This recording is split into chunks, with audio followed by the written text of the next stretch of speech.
showing out, making moves, no doubt. FFA pride, it's what we're all about. From classroom dreams to real world flair, we got the stories you won't find anywhere. Beyond the jacket where the stories unfold, voices of the future, fearless and bold. Tune in now, let the passion ignite. It's more than a jacket, it's a way of life. Beyond the jacket where passion meets purpose. Welcome back to Beyond the Jacket podcast. We're so excited to be filming once again today. Even though we're not in person, I think we have quite a phenomenal guest on our hands. Someone with quite a unique SAE, I have to say, that I cannot wait to learn more about. I'm so excited to get started with another episode, and thank you listeners for joining us again on another Friday. Your support means the world. Liam, why don't you introduce yourself to our listeners? I know I got to chat with you a little bit prior to this episode and get to know you, but I think they'd like to get to know you too. Well, I'm Liam Peters. I'm from Fountain Lake, Arkansas. I am a president of Fountain Lake FFA. I'm a junior this year at the school that I attend, so yeah, that's me. Well, it's super nice to meet you, Liam, and I can't wait to dive into your SAE, but definitely get to know you a little bit better as a person. How'd you get involved in agriculture, maybe FFA? Was it from the classroom or was it because of family? How'd you get involved? I would say it's probably 50-50, a little bit of both. I don't come from a common background in agriculture. I'm more of a urban farmer, so to speak, even though we live sort of in the woods. I started my FFA experience in ninth grade, joining the class. So it really changed how I saw agriculture. I thought it was just plow sows and the rest, if you know what I mean. But overall, I really got into it just from the classroom side. It really pushed me. That's so true. I also saw agriculture as really a production ag thing and coming from a production agriculture family, and loving that side of ag. But then when I got into ag class, it really showed me all the diverse careers and pathways that you could take and still be involved in our industry. And I think that's something the classroom does really well for FFA students, even if you don't want to be the farmer out in the field. You can still be an advocate for our industry, and those are just as important as the people harvesting our food every day. But there's definitely those people behind you that encourage your research into those different diverse careers and fields in agriculture. Was there someone who really encouraged you and pushed you forward to join FFA, Liam? Most definitely. It would have to be, well, he's not my ag teacher anymore, but before I really joined the class and before I really started, it was my ag teacher, Carol Mercer, who retired this last year. But he's the one that really pushed me. I love that. There's definitely some people in my corner who pushed me as well, and I am forever thankful for their involvement in my FFA experience. You said you started in like young high school, maybe even middle school. Can you talk a little bit about that experience? Of course. My experiences through FFA started at ninth grade. The way our school system works is we don't have middle schoolers, or eighth grade, so to speak, starting off with FFA. So in ninth grade, I got to join the class. I picked out my schedule and I was like, I'm going to pick FFA. I'm going to pick the ag classes because that just seems passionate. Who doesn't like to see a big green tractor or something?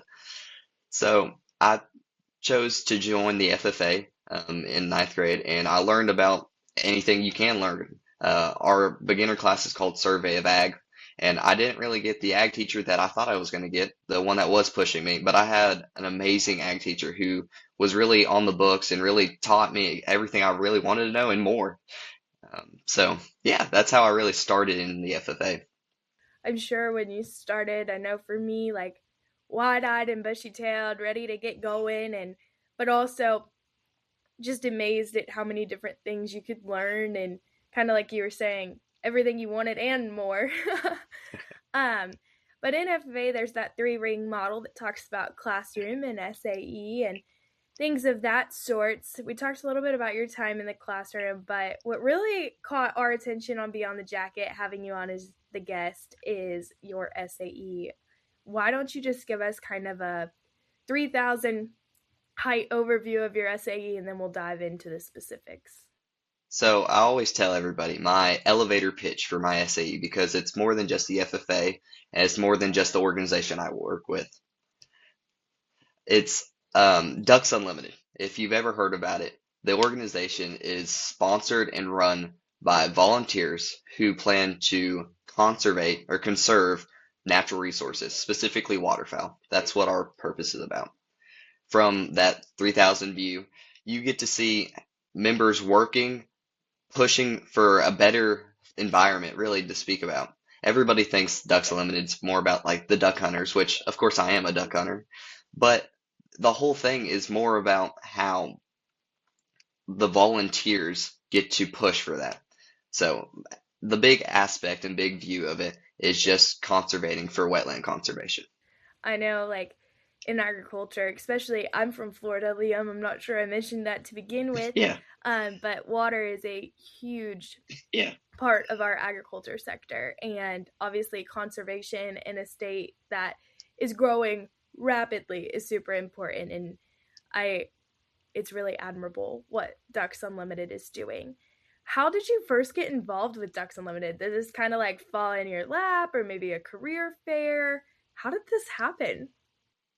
It more fell in my lap than anything, which is kind of funny. So my dad, he was a volunteer for about 25 years. He started in high school, or not high school, but college, and he joined with a couple of buddies. He was like, I want to make a difference because he was a duck hunter and he was seeing the difference out in the woods where there wasn't as many ducks in the skies, as most would say.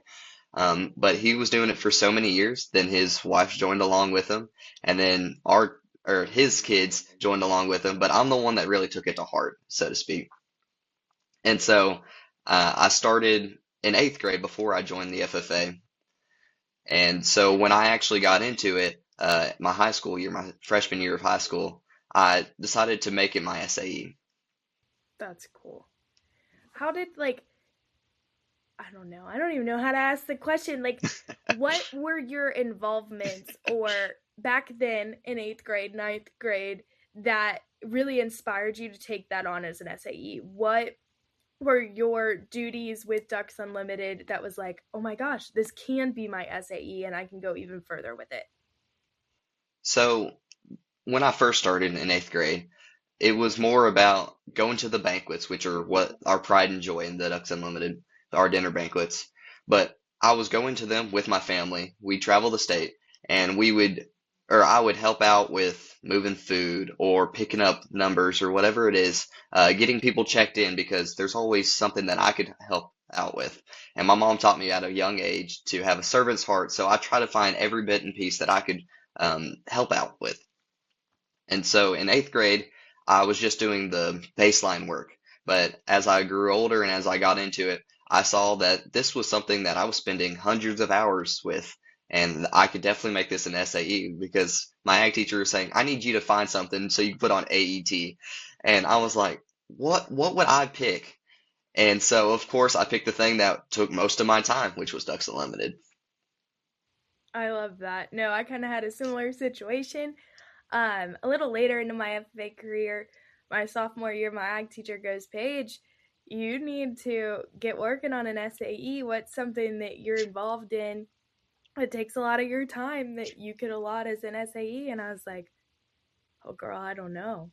Like, I don't know what to do. And I really, at that point, was into public speaking and did some keynotes for a lot of our agriculture events in my town at home.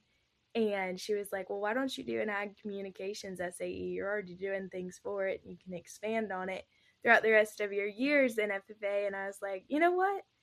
That's super cool. I'll try it. And then now I work in ag communications. I'm in college majoring in ag communications, and it's crazy how FFA kind of just puts that little nugget in your cap, and then FFA members run with it, man. And it's so inspiring to see the initiative that FFA members take, kind of like you, Liam, with Ducks Unlimited.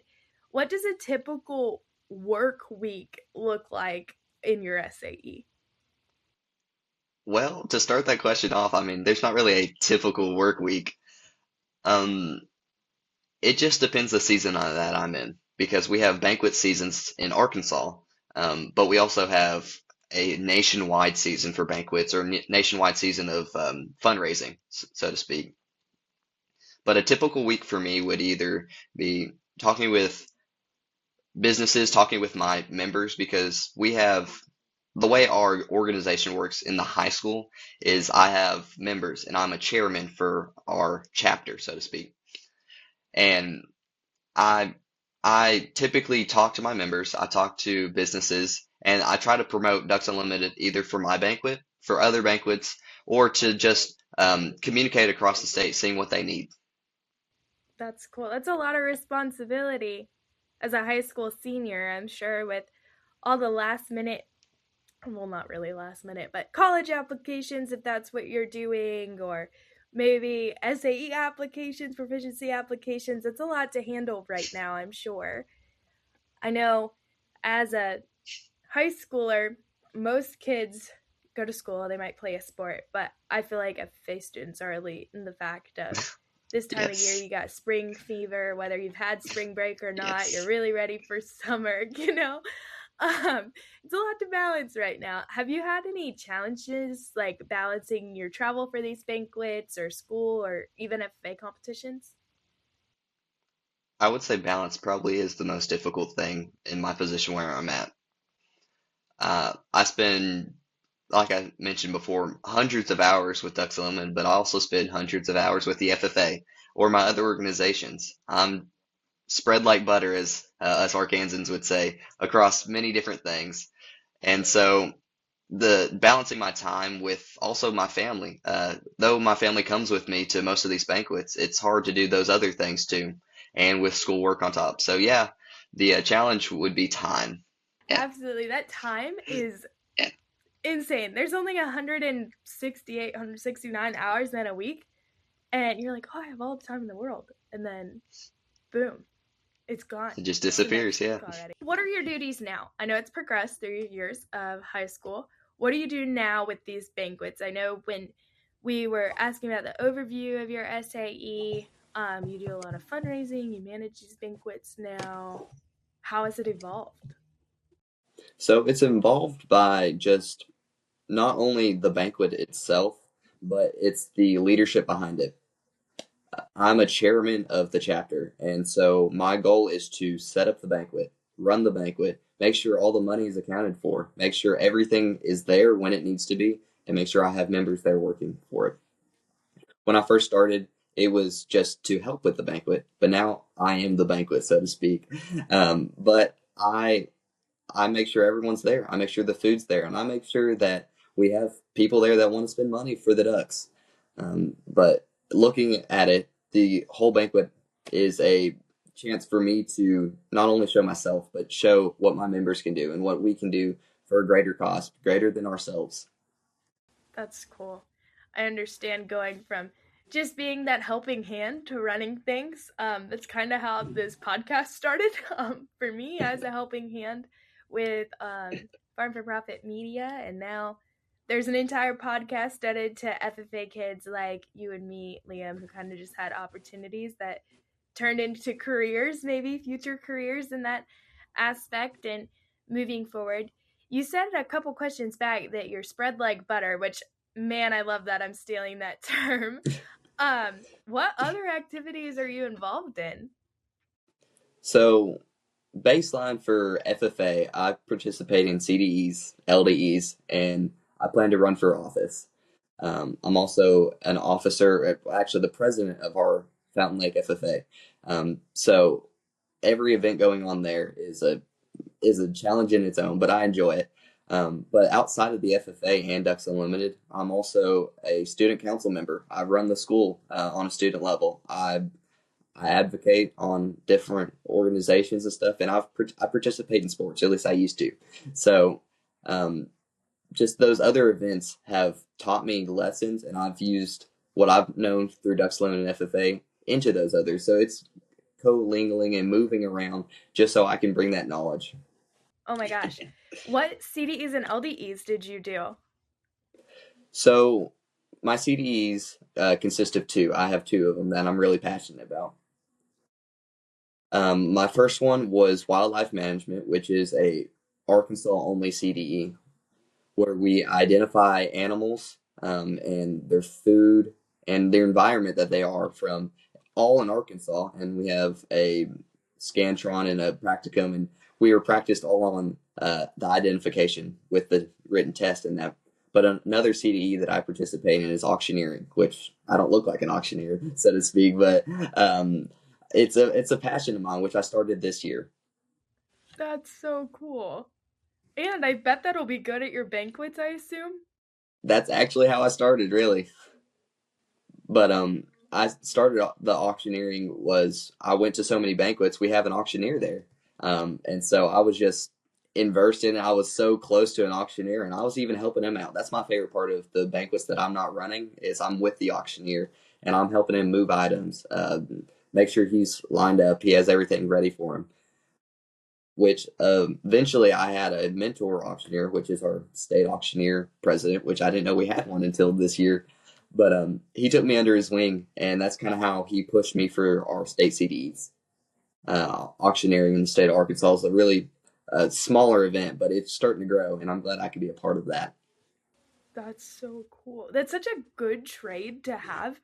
I know, like, my family does cattle, and when we bring cattle to the market and we'd go inside to the little cafe and eat lunch, you get to listen to the auctioneer, and I don't know, that just could be an FFA or a country kid thing, but I could sit there for hours and listen to an auctioneer. And to work with your SAE, or even maybe like in the future, way, way, way far down the line from now, when you have kids of your own, maybe they're showing livestock, or maybe they're involved in Ducks Unlimited as well, then you can pay it forward for them being the auctioneer. I know one of our hosts for the Farm for Profit podcast, our mother podcast, Dave, he's an auctioneer, and this a couple weeks ago when we went to Texas and we'd be walking down the road, he'd just start auctioning off cars or people or things like that, and I just got a kick out of it, man. It just cracked me up. He's like, we're gonna auction off Paige now, and then he'd go into Yeah, I do that all the time. I don't think I'm that coordinated. Yeah, I do that all the time. That fast. But that's awesome. I know recently I saw where auctioneering's going to be a national contest now. I think. Yes. Maybe. Hopefully you can make it that far and do that. What LDEs do you do, Liam? Fingers LDEs crossed. were my bread and butter. So early on freshman year, I planned to do Creed, and so I was prepped for Creed, and then we missed the deadline because we had a snowstorm in Arkansas. But my sophomore year is when I really hit the ground running for those LDEs, and the one that I really grabbed onto and the one that my ag teacher pushed me for was extemporaneous public speaking, which it's a passion now that I have, and which I've actually qualified for, which I'll be heading to state for this one because I won my district, our Southern District. So extemporaneous public speaking is mine. I also did extemporaneous public Thank speaking. Thank you. That it was a process. It did not become my passion early on like yours did, Liam. I didn't prepare first. It's such a great skill to have too moving forward, especially running for state office. You got to think fast and speak well, and I think extemporaneous public speaking, if you're an FFA and want to work in more of an administrative role, it's so important to be able to speak on your feet and speak clearly. So I think you're setting yourself up for success in every way possible there. You said you play sports too? Man, so well-rounded. What sports are you into? Well, so going into my senior year, I've had to take a step back from sports, but the sports that I did play throughout most of my high school career was football and track, and then a little bit of golf, which we became state champions of. But yeah, those golf, football, and track were my three main sports. That's a lot of running. I don't do running. I love to run. I'm not athletic at all. I love to run, to say the least. But do you think the lessons that you learned maybe on the football field or in golf were translated into FFA contest, or maybe vice versa? Yes. So, like I mentioned before, how all the clubs that I'm in, I used the knowledge from FFA, Ducks Unlimited, into those clubs, and what I learned from those clubs backwards. Same thing with those sports. Football was probably the biggest sport that I participated in, and you learn about a team environment. We're always family. It's Cobra country around here because we're Fountain Lake Cobras. So that family environment really taught me how to be a leader because I was the one always pushing to get the coach's attention, always trying to be the best I could be, the best leader, the leader on the field or off the field. So that team environment really pushed me to be a leader in my other extracurriculars. Absolutely. Learning how to lead on a team was something that FFA taught me. Moving forward, especially being on an officer team, where I also served as the president in those final years of high school, and to learn how to delegate things and be able to manage people is such an important skill. As president, what is something you found that works really well within chapter management on a team? Within chapter management, learning your members' skills and learning how to bring them out. I have members that are really good at speaking, and I have members that are really good at working, but not vice versa. So I really know how to play them and bring them into certain activities. Like they were building an item for our auction or something. I'll put those guys that know how to work and that would love to work but don't want to speak about it, and then I'll put the ones that want to speak about it there as well, and so they can work together, describing the item but also building the item. Just an example. Absolutely. Now, knowing those strengths and weaknesses and putting it together like a puzzle piece is so important. I learned that in my role as president, I really enjoyed kind of being the workhorse more so than the person driving the horse and buggy. Yes. I liked being hands-on and working Yes. in it rather than managing people. But it's just as important to learn what you like as you don't like, especially moving through college, career, state office, Ducks Unlimited, wherever your future may lead, Liam. These are all great soft skills that will move forward with you no matter what. Looking into your future with state office, how is that going? Are you excited? Well, the campaign hasn't really started yet, but hopefully I will become state president. Fingers crossed. But I really do plan to run for it and give it my all because I've seen the FFA on our Arkansas level, and I want to be a part of that. I want to be a leader, and I want to be a part of an officer team that has the same passions as me. Because in my environment, I'm either the most enthusiastic or I'm the hardest worker. And so to be with an officer team like that all has the same passions like that, I really am excited for. No, I totally understand that. My mom always said that 20% will do 80%. Your 20% of the hardest workers, the most passionate leaders, are also going to be the ones that are doing 80% of the work for an event or even just a meeting or building something. And being with those like-minded individuals and moving forward, it only brings you forward. One of my favorite parts about FFA was when I was a freshman, sophomore, even a junior, there was individuals older than me that were better than me. And working with people better than you levels you to their level because you're Yes. learning from someone. And I think on a state Yes. officer team, that's so important because you're learning from other people who might be just as level as you, maybe just a notch above, and maybe you're that notch above person for the person sitting next to you, but you're all building each other up on a firm foundation with really high standards, and I think that's such a special place to grow and evolve. Is college an option? What are you looking for there? Yes. So in Arkansas, we're blessed to have several different options for ag majors or ag ed majors, which is what I plan to do. My end goal and my dream is to go to Southern Arkansas University, the Mule Riders, where if you ask an ag teacher, 90% of them go down there, just because their passion is agriculture and their passion is to build agriculturalist leaders. And so that's where I plan to go. That's also where our Southern District events are held. So I've been down there thousands of times, and I already know the campus. I know the people down there, and that's my end goal for college right now.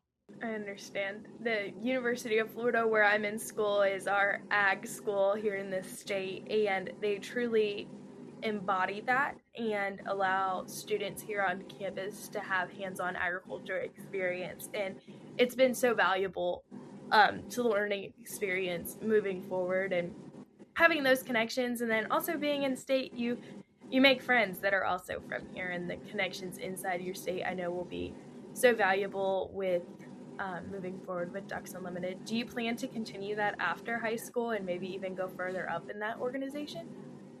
Yes, I do. Moreover, it's not really I plan to that, but the State Ducks Unlimited plans for me, because they already have a chapter at SAU, and so they already said I'm going to be leading it as soon as I get into college, which is a daunting task, but it's a passionate task that I'm glad that they trust me enough for. But yeah, I plan to be a part of that committee and plan to lead it eventually, and then hopefully even become maybe a state chairman, which is our highest office for Ducks Unlimited. That's awesome. Great goals to have for sure. And those college clubs, man, they're so fun. You meet some of your Yes. best friends in there, and Yes. obviously your past experience can help you move forward with that and all the things. But I know our time is coming near that we have to end your episode, unfortunately.